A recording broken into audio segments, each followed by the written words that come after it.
What's up guys, it's Punchy, and today it's time to show you a really fun build that I've been running with for the last week that's also pretty crazy with the new Wraithclaw weapon. There's a ton of interesting tech that you can abuse with Gale Breath's Phantom Path that I really haven't talked about, but if you want to constantly move around while confusing your enemy, this build might be for you. With a large focus on combos, rushdown, and oppressive pressure, I introduce to you the Windborn Wraithclaw. Beginning our build, the most important part is, well, of course, constructing our drip. Unfortunately, right now, the Wraithclaw is green for both Gale paths, and this build is Phantom. Regardless, it's still pretty easy to combo this legendary with anything gray, white, and green, so that's the color scheme that I stuck with. And as you can tell, I really like messing around with lighter hair colors, and this works with the weapon. On that topic, the Wraithclaw itself is honestly really unique with a large focus on combo extension and punishing players that make mistakes. It's easy to build up speed to mix up our enemy and instantly punish them for mistiming rolls or fumbling defense. Although the Wraithclaw isn't exactly the strongest weapon out there, it's definitely a fun option that's unlike anything else. Realistically, you can make this build any way you like, but my build has a pretty large focus on endgame Gale Breath mantras and great damage in that field. There's a lot you can do with an attunement like this, but I really wanted to focus heavily on moving around fast. To help me achieve top speed, there are a few different tools that are really important for a mobility build like this. With Spectre Path and its Phantom Step, we can easily zoom around like an absolute maniac to pull off the combos that we need to hit. I mean, it's so crazy, and a lot of people don't know this, but Gale Wisp alongside the Spectre Path basically grants infinite Phantom Step meter, allowing us to pop that boost almost constantly. I abuse mobility extremely hard with a mix of Phantom Step air teleports alongside Agility's air counter, which both let me close the gap instantly in almost any situation. For even more bonus air movement, there's a lot of options we have with Gale Breath and the Wraithclaw crits. Hopping around in the air is also very important for staying safe, waiting on cooldowns, or dodging attacks, and we can do that easily with Wind Step. I think it's kind of ridiculous how often we can spam jump, but it also works well on this build. There's also some very interesting tech that can help you out with the Wraithclaw crits. Essentially, in the air, all you gotta do is activate that aerial crit, and it stops your momentum completely. This is pretty cool for dropping on players that expect you to keep on moving instead of staying airborne. Also, for roll stacking, it's pretty easy to do if you're in the flow state, and it's possible to activate the Wraithclaw standing crit and then Gale Dash for extended pressure and insane mobility. I'd say this is still very difficult to pull off, but when it works, there's nothing else like it. Another way to ascend through time itself is with Adrenaline Surge and its talent Action Surge. Granting us bonus movement speed and even more swing speed, we're able to move around freely and outpace anybody in parry trades. Alongside Jet Striker and the Gale Breath movement options,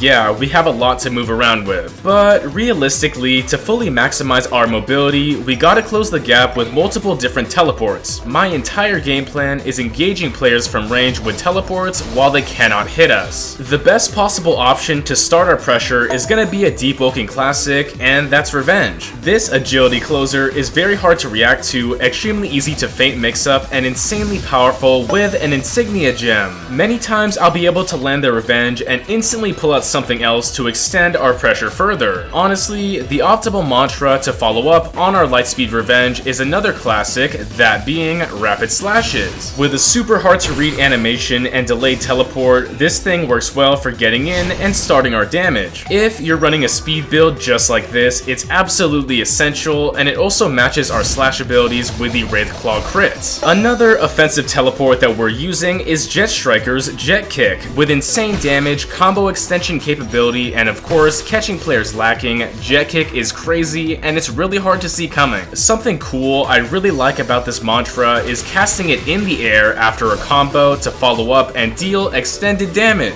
This type of usage is really hard to punish due to the ridiculous range and hitbox, and it really complements our playstyle. And finally, the last teleport mantra we're gonna be using has gotta be Gale Breath's Wind Passage. Although this mantra isn't gonna be the fastest gap closer we have, it is pretty nice to inhale and buff our mantras with this attack. Now, with the rest of our kit, it's time to lay on the pressure and never stop moving. With the introduction of Twister Kicks, we can move around easily and chip past enemy blocks. Alongside decent damage and pretty great posture, Twister Kicks is something that we can throw out that works on pushing enemies around and, popping blocks. Honestly, I spam this all the time when I can, and it is easy to use with all of these speed buffs. Moving forward, Jet Striker's Fake Strike does much of the same thing, opening up opponents for additional combos while circling around them freely. Personally, I'm not a giant fan of this move on the ground, but popping it off in the air to combo extend was something pretty possible with this setup. Next up, a secondary focus was pushing players into the air for combos. I mean, Gale Breath is already pretty good with this, and the Wraithclaw Aerial is crazy for this sort of playstyle, so why not do it? Rising Wind is something extremely powerful on any Gale build, but with this weapon, it ascends into God tier. Uppercutting into the Wraith critical into Rising Wind is something really fun when it works, and you can even do this the other way around. Rising Wind synergizes extremely well with this weapon, and it's something I recommend for any Gale player. Now, for the final mantra, it's really up to you, but I decided to try out Champion's Whirl Throw for some extra pressure. Alongside our mobility, dash stacking, and teleports, people just don't expect the walk-up grab, and this thing does the job correctly. Instant guard breaks and ragdolls are pretty great for a build like this, and I rediscovered how fun this mantra really can be. And that's basically it. If you did want to recreate this build yourself, here's my full talent list, but don't do what I did because I actually misclicked and forgot to get Exoskeleton. Don't worry though, because with these stats, it's supposed to have the talent, but I honestly just forgot it. Anyway, thank you so much, and if you enjoy builds like this, make sure to like and subscribe, and next week, something special is coming out. As always, let's try to reach 90k subs since I'm almost there, and thanks again.